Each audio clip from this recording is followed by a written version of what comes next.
राम राम भाइयों, science classes में आपका हार्दिक स्वागत है। मैं एक बार पुनः आपके सामने हाजिर हूँ। तो आज हम पढ़ेंगे भरतपुर का किसान आंदोलन, एक गुर्जर किसान आंदोलन और आदिवासी किसान आंदोलन। तो शुरू करते हैं भरतपुर किसान आंदोलन।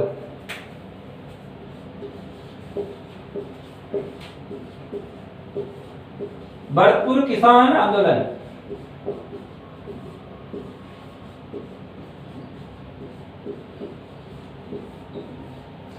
भरतपुर किसान आंदोलन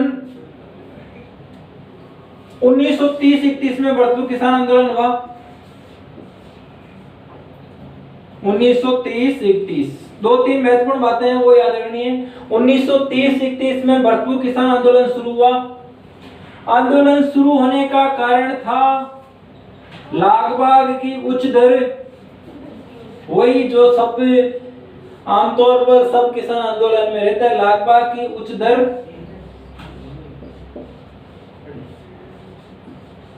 और एक महत्वपूर्ण कारण था नई भू राजस्व व्यवस्था। नई भू राजस्व व्यवस्था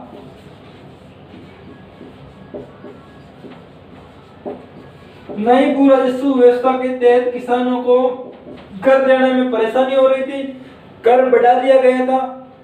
इसलिए जो कर एकत्रित करने वाले आदमी थे कौन थे? लंबरदार और पटेल। कर एकत्रित करने वाले थे लंबरदार और पटेल। इनको कर लेने में परेशानी हो रही थी क्योंकि जब भी ये कर लेने किसानों के पास जाते किसान लोग विरोध करते, क्योंकि एक नई कर व्यवस्था से कर की दर बढ़ गई थी और किसान देने में समर्थ है। इसलिए लंबरदार और पटेलों का किसान लोगों द्वारा विरोध किया जाता, इनको कर लेने में दिक्कत आती। 1930-31 में आंदोलन हुआ, 32 में समाप्त हो गया। 32 में समाप्त क्यों हुआ? समाप्त होने का कारण था दोस्तों कि भरतपुर महाराजा द्वारा आंदोलन को समाप्त करने के लिए जो नई राजस्व व्यवस्था थी, नई लगान की व्यवस्था थी, इसको बंद कर दिया और जो लगान की पुरानी व्यवस्था थी उसे पुनः शुरू कर दिया। तो ये आंदोलन समाप्त हो गया। ये था भरतपुर किसान आंदोलन। अब हम पढ़ेंगे आगे हमारा वो गुर्जर किसान आंदोलन।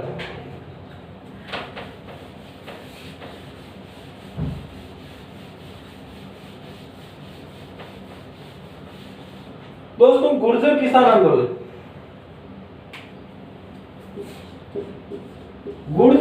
आंदोलन शुरू हुआ था 1936 में।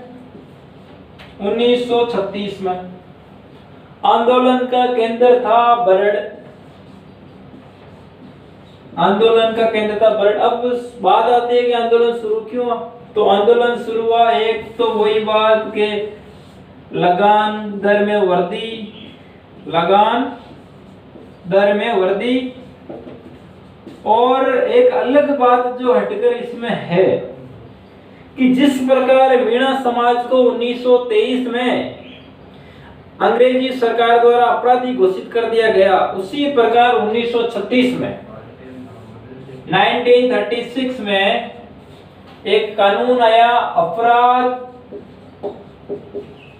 कानून संशोधन अधिनियम। अपराध कानून संशोधन अधिनियम। तो बात ये आती है कि गुर्जर लोगों को, गुर्जर किसानों को इससे क्या दिक्कत हुई? दोस्तों, अपराध कानून संशोधन अधिनियम के तहत जिस प्रकार 1923 में मीणा लोगों को अपराधी घोषित कर दिया गया, उनको थाने में रोजाना जाकर हाजिरी देनी पड़ती थी, उसी प्रकार का था ये अपराध कानून संशोधन अधिनियम। उसी प्रकार गुर्जर लोगों को भी अपराधी घोषित कर दिया इस अपराध कानून संशोधन अधिनियम के तहत। तो जो गुर्जर लोग, किसान लोग, स्वाभिमानी लोग इस बात को बर्दाश्त नहीं कर सके कि हम और अपराधी, तो फिर ये हुआ 1936 में गुर्जर आंदोलन। मुख्य केंद्र था बरड़ और ये अपराध कानून संशोधन अधिनियम को समाप्त कर दिया 1936-37 के आसपास। फिर ये आंदोलन समाप्त हो गया। ये था हमारा गुर्जर किसान आंदोलन। ये दो छोटे मोटे किसान आंदोलन थे।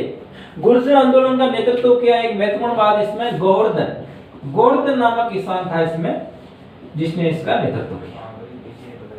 इसमें क्या बात याद रखनी है, गुर्जर आंदोलन 1936 में हुआ। क्यों हुआ? लगान दर में वृद्धि, और 2 नंबर बात अपराध कानून संशोधन अधिनियम 1936 के तहत मीणाओं को गुर्जरों को अपराधी घोषित करते हैं मीणाओं की तरह, इसलिए गुर्जर आंदोलन हुआ। कब हुआ? 1936 में हुआ। आंदोलन का केंद्र मुख्यतः बरड़ गोवर्धन नामक आंदोलन का नेतृत्व करता था। गोवर्धन इस आंदोलन का नेतृत्व संभाल रहा था। ये था हमारा गुर्जर किसान आंदोलन। तो इसके बाद हम पढ़ेंगे आदिवासी आंदोलन।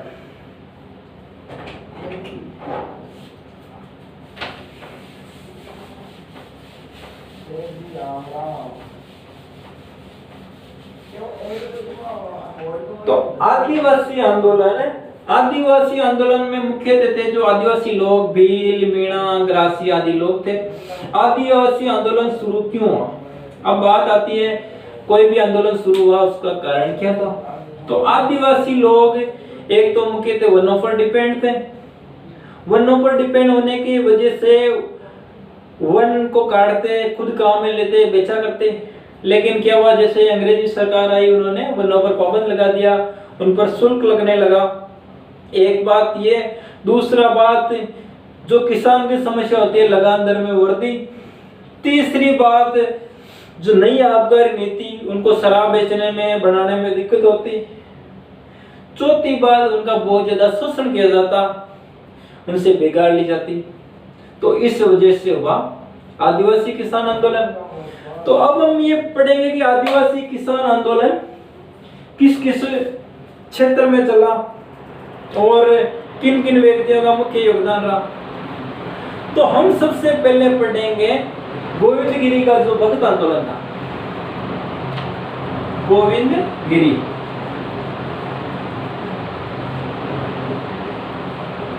गोविंद गिरी का भगत आंदोलन।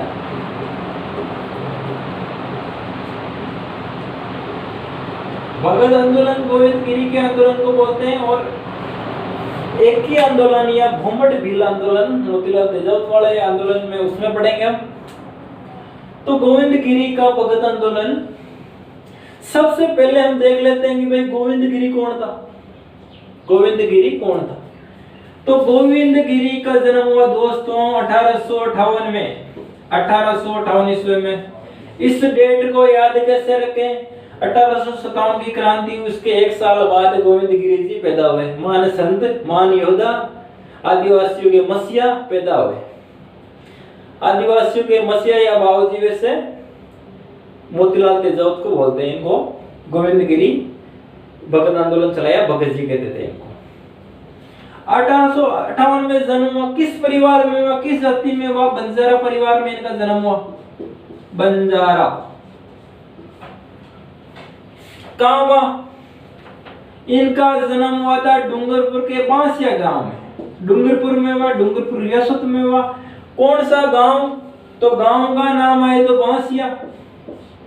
अलग अलग नाम मिलते हैं बांसिया गांव के, लेकिन मेन बांसिया गांव ही है, इसको याद रखना है हमारे को। ये था गोविंद गिरी का परिचय। फिर बात आती है कि गोविंद गिरी ने यह आंदोलन शुरू कैसे किया, गोविंद गिरी को इतनी जागरूकता कैसे आई, ये किससे प्रभावित हुआ? तो ये प्रभावित हुआ था दयानंद सरस्वती जी से। ये गोविंद गिरी जी प्रभावित हुए थे दयानंद सरस्वती जी से। दयानंद जी से प्रभावित हुए। अब ये भी देखेंगे कि दयानंद जी से प्रभावित हुए, लेकिन ये डूंगरपुर आकर कैसे मिले इनको। लेकिन इससे पहले हम दयानंद सरस्वती जो एक महान समाज सुधारक थे और इनका नाम आ गया, तो इनका भी परिचय हमारे को जानना जरूरी है। तो यह साइड में देख लेते हैं दयानंद जी के बारे में। दयानंद जी के बारे में, दयानंद सरस्वती,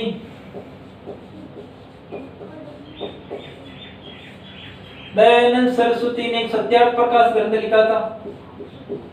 सत्यार्थ प्रकाश, इसका अधिकांश भाग कहाँ लिखा? अधिकांश भाग जोधपुर में, सॉरी, इसका अधिकांश भाग लिखा उदयपुर में। तो उदयपुर में इनकी गोविंदगिरी से मुलाकात होती है और गोविंदगिरी जी इनसे प्रभावित होते हैं और आंदोलन शुरू करते हैं। लेकिन इनके बारे में थोड़ा और जान लेते हैं। सत्याग्रह प्रकाश ग्रंथ लिखा और सबसे पहले राजस्थान में गोविंदगिरी जी दयानंद सरस्वती जी कहाँ आए, तो ये आए थे करौली में। Most and most Dayanand ji Saraswati की बात आई तो सबसे पहले राजस्थान में कहाँ आए, करौली में। और उसके बाद ये आए थे उदयपुर में, जहां गोविंदगिरी से इनकी मुलाकात हुई। सत्याग्रह प्रकाश ग्रंथ लिखा। एक इन्होंने नारा दिया था, वेदों की ओर लौटो, वेदों की ओर लौटो, और तो कुछ बाकी नहीं रहा, वेदों की ओर लौटो। और इनकी मौत का रहस्य भी ये है कि ये गए थे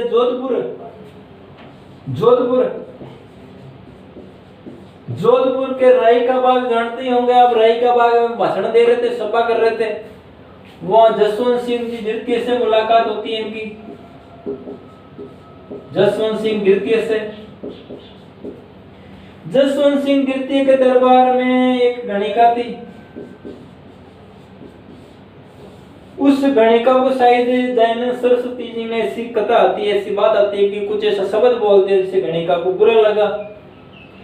तो गणिका ने इसका बदला लेने की पूरी ठान ली और ये दयानंद जी सरस्वती बाद में आए अजमेर आए। कब आए? 1883 में। 2-3 बार आ गए थे अजमेर, लेकिन 1883 में जब आए, अंतिम समय में जब इनकी मौत हुई। 1883 में दीपावली के दिन कार्तिक अमावस्या को ये अजमेर में थे और इस गणिका ने नन्ही जान नामक गणिका ने दयानंद जी सरस्वती को अजमेर में विष दे दिया और अजमेर में इनकी मौत हो जाती है। तो ये थे दयानंद जी सरस्वती। सत्याग्रह प्रकाश ग्रंथ लिखा था 1875 में। एक बार पुनः देख लो, इतनी चर्चा चलेगी। दयानंद सरस्वती सत्याग्रह प्रकाश ग्रंथ लिखा 1875 में। राजस्थान में सबसे पहले आए करौली में, उसके बाद आए उदयपुर में इनकी गोविंदगिरी से मुलाकात होती है। नन्ही जान नामक गणिका से इनका विवाद हो जाता है। नन्ही जान अजमेर में कार्तिक अमावस्या को दीपावली के दिन 1883 को इनको विष दे दी जाती है, जहां इनकी मौत हो जाती है। ये थे दयानंद सरस्वती जी की राम कहानी। अब हम हमारे टॉपिक पर आ जाते हैं, गोविंदगिरी वाले टॉपिक पर आ जाते हैं। तो हमारी बात चल रही थी कि बांसिया ग्राम में इनका जन्म हुआ, दयानंद जी से इनकी मुलाकात हुई और इससे पहले गोविंदगिरी आंदोलन शुरू करने से पहले ही नॉर्मल मतलब फील्डों में जागरूकता के लिए 1823 से ये आंदोलन चल रहा था। एक काका नामक आदमी ने इस आंदोलन का नेतृत्व संभाला था, मतलब भीलों में जागरूकता पैदा की थी। बाद में इसी भील आंदोलन को दबाने के लिए अंग्रेजी सरकार इतनी सचेत हो गई कि 1841 में, कब? 1841 में मेवाड़ भील कोर की स्थापना की। मेवाड़ भील कोर एमबीसी की स्थापना कब हुई? 1841 में। यह डेट याद रखना है। ये वर्तमान में एक आरएससी बटालियन है। इसका मेन केंद्र कहाँ है? खेरवाड़ा उदयपुर में। खेरवाड़ा उदयपुर। यहां तक हो जाता है कंप्लीट। और फिर बाद में होती है वो समसभा वाली रामकहानी। तो समसभा की स्थापना होती है 1883 में। समसभा की स्थापना होती है 1883 में। कहाँ होती है समसभा की स्थापना? तो समसभा की स्थापना होती है मानगढ़ गांव। बात ये आती है कि ये मानगढ़ गांव में कहाँ है? तो मानगढ़ गांव में बांसवाड़ा। तो ये याद रखना है। गोविंदगिरी डूंगरपुर के थे, मानगढ़ गांव से आंदोलन की शुरुआत की। मानगढ़ गांव बांसवाड़ा में है। 1883 में ये केंद्र स्थापित किया और यहाँ से आंदोलन की शुरुआत होती है। और 1903 में इसका प्रथम अधिवेशन होता है। इस सभा का क्या नाम था? मानगढ़ गांव में जो संस्था स्थापना हुई, इसका नाम था भगत आंदोलन के नाम से ये आंदोलन चला, भगत आंदोलन। और इस सभा का नाम था संप सभा, संप सभा। संप सभा का अर्थ होता है, राजस्थानी भाषा का शब्द है संप सभा। संप सभा का अर्थ होता है मित्र सभा। संप सभा की स्थापना 1883 में हुई। 1903 में इसका पहला अधिवेशन हुआ और भील लोग संगठित हो चुके थे। लागबाग कर देने के लिए मना करने लग गए, नशा छोड़ने लग गए, झूठ बोलना, मतलब ये गोविंद गिरी का एक महत्वपूर्ण वचन ये भी था कि झूठ मत बोलो, शराब का सेवन मत करो, किसी की निंदा मत करो, झूठी गवाही मत दो, अन्याय अत्याचार के विरुद्ध संगठित होकर लड़ो। इन नियमों का पालन करते गए ये भील लोग और एक बहुत बड़ा आंदोलन खड़ा कर लिया, विकराल रूप धारण कर लिया आंदोलन ने। 1908 तक आते आते अंग्रेजी सरकार इतनी घबरा जाती है कि गोविंद गिरी को राजस्थान से गो आउट निष्कासित कर दिया जाता है। गोविंद गिरी चले जाते हैं मुंबई प्रांत में, मुंबई प्रांत में। और मुंबई प्रांत में एक जगह सूंत है और इडर, सूंत और इडर, यहाँ ये आंदोलन की कमान संभालते हैं गोविंद गिरी। सूंत और इडर वर्तमान में गुजरात राज्य में कहाँ है? गुजरात।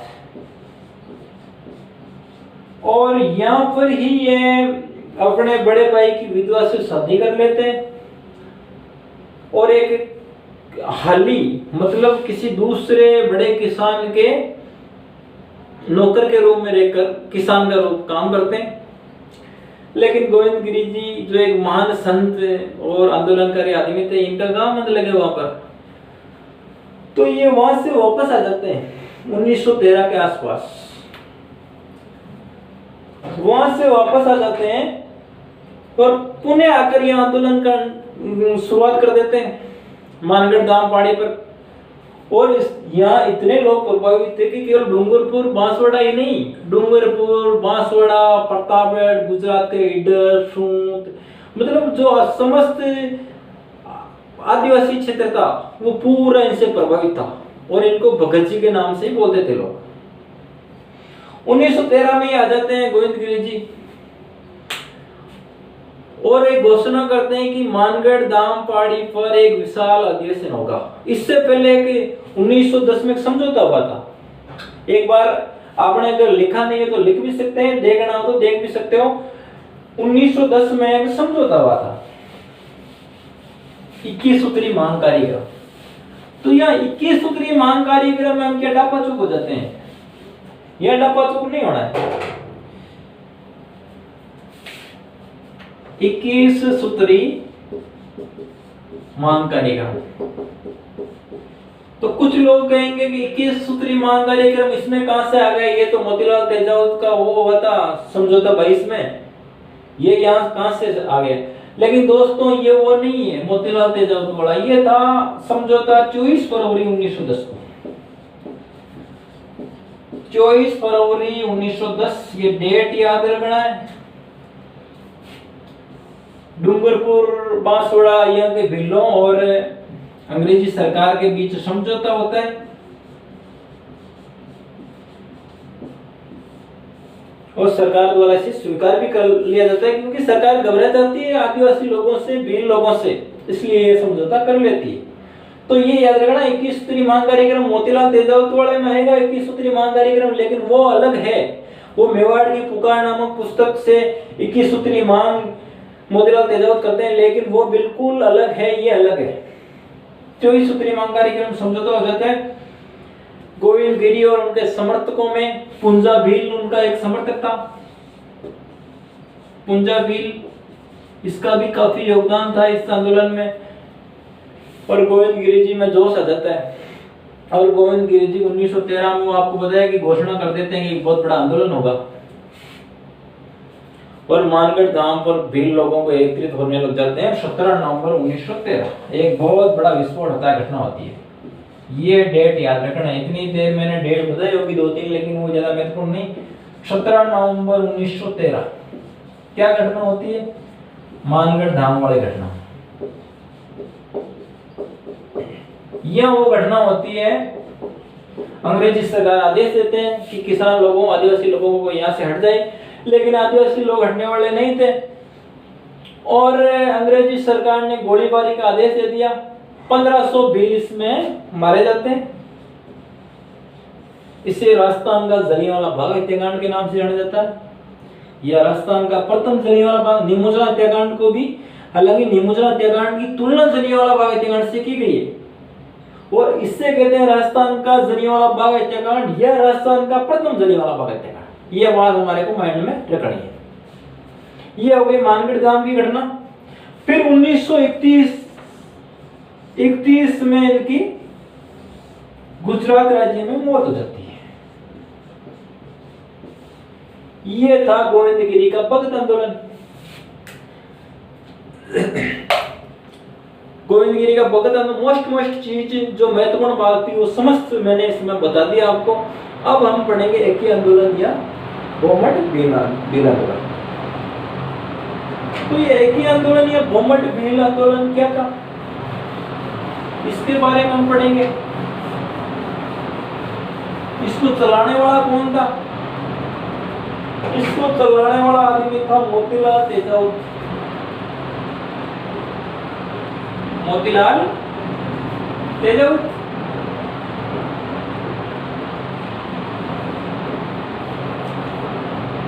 तेजावत जी के बारे में जान लेते हैं। मोतीलाल तेजावत एक बढ़िया परिवार में, ओसवाल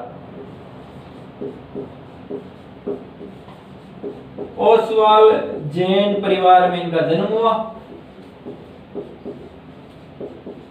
इन्हें आदिवासियों का मसीहा, क्या आदिवासियों का मसीहा या बाबूजी, आदिवासियों का मसीहा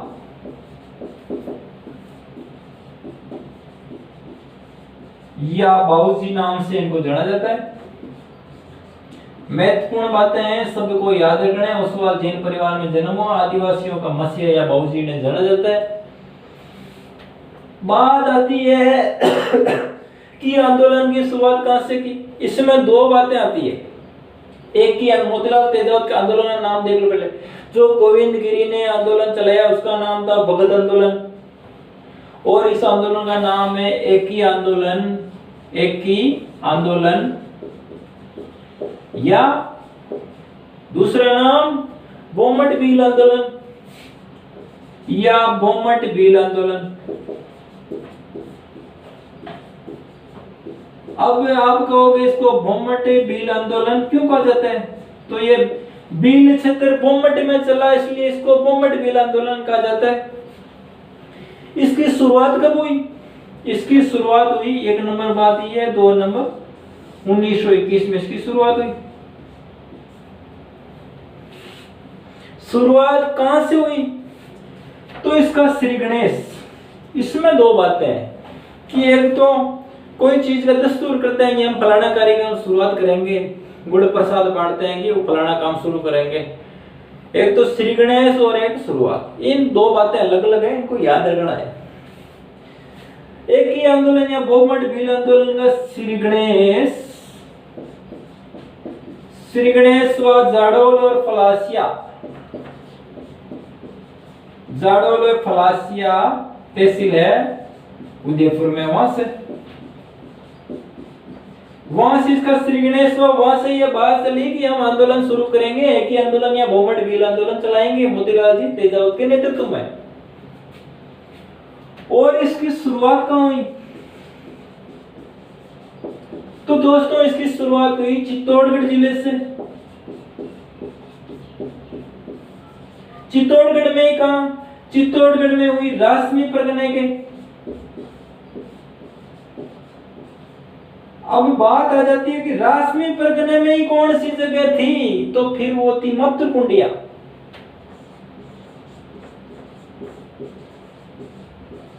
बात आई नहीं समझ में?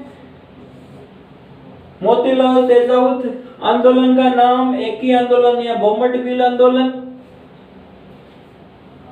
मोतीलाल तेजावत का जन्म ओसवाल जैन परिवार में बढ़िया परिवार से थे। आदिवासियों का मसीहा या बाबूजी ने कहा जाता है। आंदोलन का नाम एक ही आंदोलन या बोमट बिल आंदोलन। आंदोलन की शुरुआत 1921। आंदोलन का श्री गणेश और शुरुआत, हालांकि श्री गणेश का वैसे देखे तो बात एक सी लगती है, लेकिन हमारे को अगर क्वेश्चन में ऐसा लिख रखा है, किताबों में लिख रखा है और ऐसा क्वेश्चन आता है तो फिर हम क्यों पंगा ले। हमारे को भी यही याद रखना है कि आंदोलन का श्री गणेश हुआ जाडौल और फलासिया गांव से, और इसकी शुरुआत हुई, आंदोलन शुरू हुआ चित्तौड़गढ़ जिले के रासमी परगने के मध्य पुण्य स्थान से। यह तक कंप्लीट। इसके बाद एक ही आंदोलन या बोमट बिल आंदोलन लगातार चलता रहता है और किसानों से, बिलों से सरकार, अंग्रेजी सरकार घबरा जाती है, हड़बड़ा जाती है, डिगमगा जाती है। और 1921 तक आते आते ये 21 सूत्री मांग वाला आ गया। वो तो था 24 फरवरी 1910 गोविंदगिरी वाला। ये 1921 में आता है। 1921 लास्ट के 21 निकाल लो, 21 सूत्री मांग कार्यक्रम।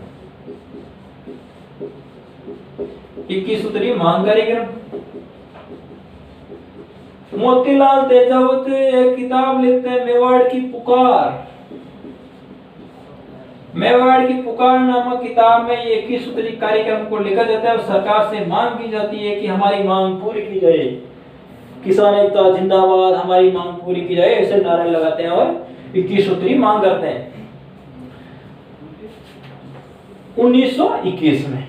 और इसकी अधिकांश मांगे किसानों की मान ली जाती, क्योंकि अंग्रेजी सरकार आदिवासियों से पूरी तरह डरी हुई थी। क्योंकि आदिवासी लोग ऐसे थे कि या तो हमारा काम करो या हमारे को मारो। तो ऐसे लोगों से पंगा लेना सरकार ने उचित नहीं समझा। मेवाड़ भीलकोर के प्रयासों से भी आंदोलन को दबाने का प्रयास किया जाता है, लेकिन सफलता नहीं मिलती है। और उसके बाद 1922 में एक घटना होती है। 1922 में कब होती है? 7 मार्च 1922। 9 में से 2 गए 7, ये ऐसे याद रख लो। 9 में से 2 गए 7 और 1922। कैसे भी करो, हमारे को कोई सा भी तरीका बनाओ, लेकिन याद रखना है। 7 मार्च 1922 को क्या घटना होती है? विजयनगर राज्य में होती है। विजयनगर राज्य में जगह कौन सी है? तो विजयनगर राज्य में जगह नीमड़ा गांव। नीमड़ा गांव आदिवासी लोग एकत्रित होते हैं, भी लोग एकत्रित होते हैं और अंग्रेजी सरकार द्वारा, मेवाड़ भीलकोर द्वारा, एमपीसी द्वारा गोली चलाई जाती है। 1200 भील मारे जाते हैं। इसे दूसरा जलियांवाला बाग हत्याकांड भी कर देते हैं। याद रखना है कि मेवाड़ का या राजस्थान का दूसरा जलियांवाला बाग हत्याकांड, कई जगह इसका वर्णन, इस बात का वर्णन मिलता है। ये था नीमड़ा कांड। नीमड़ा कांड कब हुआ? 7 मार्च 1922 को विजयनगर राज्य के नीमड़ा गांव में मेवाड़ भीलकोर एमबीसी गोली फायरिंग करती है। 1200 भील मारे जाते हैं। मोतीलाल तेजावत 21 सूत्री मांग कार्यक्रम देख लिया। तो इसमें 21 सूत्री में क्या होता है? क्वेश्चन ये आता है कि 21 सूत्री मांग कार्यक्रम या मेवाड़ की पुकार ये किससे संबंधित है? तो हमारे को नाम याद रखना है, मोतीलाल तेजावत। बात इतनी सी है, मोतीलाल तेजावत। एक बार पुनः रिपीट कर देता हूं, जो भी पढ़ाया मैंने पुनः रिपीट कर देता हूं आपके सामने। एक बार पुनः रिपीट। सबसे पहले हमने क्या पढ़ा? सबसे पहले पढ़ा था हमने भरतपुर किसान आंदोलन। भरतपुर का किसान आंदोलन एक छोटा किसान आंदोलन है। कब हुआ? भरतपुर का किसान आंदोलन हुआ था 1930-31 में। समाप्त कब हुआ? संक्षेप में, शॉर्ट में, सिर्फ 5 मिनट में आपको पूरा तीनों किसान आंदोलन, भरतपुर, गुर्जर और एक ही आंदोलन या घुमड़ बिल आंदोलन और भगत आंदोलन, मतलब चारों आंदोलन के बारे में बताने जा रहा हूं, आपको ध्यान लगाकर सुनना है। सबसे पहले भरतपुर आंदोलन शुरुआत 1 नंबर बात 1930-31 में, समाप्त कब 1932 में। क्यों आंदोलन हुआ? लागबाग बढ़ा दी गई 1 नंबर बात, और दूसरी बात लागबाग बढ़ाने से जो कर लेने जाते थे, कौन जाते थे भरतपुर में कर लेने, उनको कहा जाता था लंबरदार और पटेल। तो लंबरदार और पटेल लोग कर लेने जाते थे, लोग पत्थर फेंकते उन पर, कहा कि कर बढ़ा दिया गया, हम कर देने में सक्षम नहीं है, इतना कर देने में। तो वो लंबरदार और पटेल राजा महाराजाओं के पास वापस आते और उनको बताते कि सर हम क्या करें, हमारे को किसान लोग हमारा विरोध करते हैं, पत्थर फेंकते हैं, हाथापाई करते हैं। तो राजा साहब ने क्या किया, राजा साहब ने क्या, फिर तो यार समझौता कर लेते हैं, और तो क्या कर देते नहीं है। तो 1932 में भरतपुर महाराजा ने जो नई कर व्यवस्था थी उसको 5 साल के लिए स्थगित कर दिया और आंदोलन समाप्त हो गया। ये था भरतपुर किसान आंदोलन। और एक आंदोलन चला गुर्जर किसान आंदोलन। तो दोस्तों गुर्जर किसान आंदोलन, हालांकि लंबी चौड़ी रामकहानी में इसका वर्णन नहीं मिलता है, लेकिन इस गुर्जर किसान आंदोलन को संक्षेप में बता दूं। गुर्जर किसान आंदोलन का नेतृत्व किया गोवर्धन ने। गोवर्धन ने नेतृत्व का आंदोलन का नेतृत्व किया। किस क्षेत्र में चला? गुर्जर आंदोलन चला बरड़ क्षेत्र बूंदी में, विशेष तौर से चला। आंदोलन क्यों चला? एक महत्वपूर्ण बात है वो जो हर किसान आंदोलन में रहती है कि लागबाग की दर बढ़ा दी। दूसरी बात, महत्वपूर्ण बात याद रखना, कान खोल के सुनना, कि 1936 में जिस प्रकार 1923 में मीणा समाज को अपराधी घोषित कर दिया गया और रोज थाने पर जाकर उनको हाजिरी देनी पड़ती थी बच्चों को छोड़कर, उसी प्रकार 1936 में एक अपराध कानून संशोधन अधिनियम आया और गुर्जर समाज को भी अपराधी घोषित कर दिया। गुर्जर समाज एक स्वाभिमानी समाज, किसान समाज इस बात को बर्दाश्त नहीं कर सका, उन्होंने इसका विरोध किया और फिर सरकार ने ये अपराध कानून संशोधन अधिनियम में परिवर्तन करके गुर्जर समाज को अपराधी की कैटेगरी से निकाल दिया, क्योंकि अपराधी थे ही नहीं वो तो एक अंग्रेजों की सोची समझी साजिश थी। तो फिर ये आंदोलन समाप्त हो गया। गुर्जर आंदोलन कब हुआ? 1936 में। आंदोलन का नेतृत्व किया गोवर्धन नामक आदमी ने। क्यों किया? मेन बात थी अपराध कानून संशोधन अधिनियम 1936 के तहत गुर्जरों को अपराधी घोषित कर दिया। ये था हमारा गुर्जर किसान आंदोलन। अब बात आती है गोविंदगिरी का भगत आंदोलन। गोविंदगिरी का जन्म कब हुआ? गोविंदगिरी का जन्म हुआ था राजस्थान में 1857 की क्रांति हुई। 1857 की क्रांति से 1 साल बाद 1858 में गोविंदगिरी का जन्म हुआ। समसभा की स्थापना कब की? 1883 में। कहाँ की? मानगढ़ पहाड़ी बांसवाड़ा में गोविंदगिरी ने समसभा की स्थापना की। इससे पहले मेवाड़ भीलकोर की स्थापना हुई। एमबीसी कब हुई? 1841 में। मेवाड़ भीलकोर का मेन केंद्र का है? मेवाड़ भीलकोर का मेन केंद्र दोस्तों खेरवाड़ा उदयपुर में। खेरवाड़ा उदयपुर में, आप सबको मालूम होगा इस बात का। उसके बाद मानगढ़ गांव बांसवाड़ा में किस संस्था की स्थापना होती है? समसभा की 1883 में। समसभा का प्रथम अधिवेशन कब होता है? प्रथम अधिवेशन होता है 1903 में। मैं वही बातें बता रहा हूँ, केवल फैक्ट है, तथ्य है, इसलिए आपको मैं जो बता रहा हूँ याद रखना है। जो बता रहा हूँ 1903 में इसका प्रथम अधिवेशन हुआ। 3 में प्रथम अधिवेशन हुआ। 8 में गोविंदगिरी को राज्य से निष्कासित किया जाता है। मुंबई जाते हैं, अपने बड़े भाई की विधवा से वो विवाह करते हैं, वह एक किसान के रूप में, हाली के रूप में काम करते हैं। 1910 में पुणे आते हैं। 24 फरवरी 1910 को किसानों और अंग्रेजी सरकार के बीच 21 सूत्रीय मांग का एक पत्र, 21 सूत्रीय मांग पत्र वो अलग है, मोतीलाल तेजाब जोड़ा ये अलग है। 21 सूत्रीय मांग पत्र पर साइन होते हैं, एक समझौता होता है। उस समझौता कब होता है? उसकी डेट याद रखना, 24 फरवरी 1910। फिर एक मेन बात आती है मुख्य रूप से, जो 1913 में बहुत बड़ा विस्फोट होता है। क्या होता है? 1913 में मानगढ़ पहाड़ी बांसवाड़ा में दोस्तों मानगढ़ वाली घटना घटित होती है। कब घटित होती है? 17 नवंबर 1813। ये डेट याद रखना थोड़ा महत्वपूर्ण है। 17 नवंबर 1813 मानगढ़ पहाड़ी वाली घटना घटित होती है 17 नवंबर 1813। ये डेट, ये महत्वपूर्ण डेट है। इसमें क्या होता है? मेवाड़ भीलकोर एमबीसी की 2 बटालियन, एक राजपूत रेजिमेंट और एक गवर्नर जनरल की रेजिमेंट मेवाड़ के भीलों पर फायरिंग कर देती है। उसमें 1500 भील मारे जाते हैं। इससे राजस्थान का प्रथम जलियांवाला बाग हत्याकांड कहा जाता है। ये हुई इस आंदोलन की बात। उसके बाद 1931 में इसकी गोविंदगिरी की भगत जी की मौत हो जाती है। फिर आता है एक ही आंदोलन या भूमट भील आंदोलन। एक ही आंदोलन या भूमट भील आंदोलन भूमट क्षेत्र भील क्षेत्र में चलने के कारण इसे भूमट भील आंदोलन कहा जाता है। याद रखना है गोविंदगिरी वाला भगत आंदोलन और इसे कहा जाता है एक ही आंदोलन या भूमट भील आंदोलन, जो मोतीलाल तेजावत ने चलाया। मोतीलाल तेजावत ने आंदोलन कब चलाया? 1921 में चलाया। समाप्त हुआ लगभग 1922 में, इसका अंत हो गया आंदोलन का।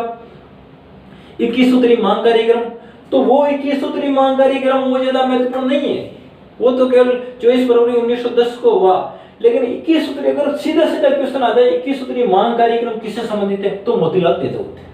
21 सूत्री मांग कार्यक्रम किससे संबंधित है? मोतीलाल तेजावत ही करना है। मेवाड़ की पुकार किताब किससे संबंधित है? मोतीलाल तेजावत, क्योंकि मेवाड़ की पुकार नामक किताब में 21 सूत्री मांग रखी थी मोतीलाल तेजावत ने। तो मेवाड़ की पुकार 21 सूत्री मांग कार्यक्रम किससे संबंधित है? मोतीलाल तेजावत। आ गए समझ में? आदिवासियों के मसीहा, आदिवासियों के मसीहा या बाबूजी मोतीलाल तेजावत। नीमड़ा कांड विजयनगर राज्य के नीमड़ा गांव में घटित हुआ। कब हुआ? 7 मार्च 1922 को नीमड़ा कांड, 7 मार्च 1922 को नीमड़ा कांड घटित हुआ। इसमें क्या होता है? 1200 भील मारे जाते हैं। इससे मेवाड़ का या राजस्थान का दूसरा जलियांवाला बाग हत्याकांड कहा जाता है, लेकिन मोस्टली है राजस्थान का प्रथम जलियांवाला बाग हत्याकांड या राजस्थान का जलियांवाला बाग हत्याकांड मानगढ़ धामपासोड़ा माना जाता है। निमोचन हत्याकांड को केवल जलियांवाला बाग हत्याकांड से तुलना की जाती है। जय हिंद, जय भारत। दोस्तों, कैसा लगा हमारा वीडियो? अगर आपको वीडियो अच्छा लगा तो सब्सक्राइब करना, घंटे का बटन दबाना, शेयर करना। जय हिंद, जय भारत, राम राम साहब।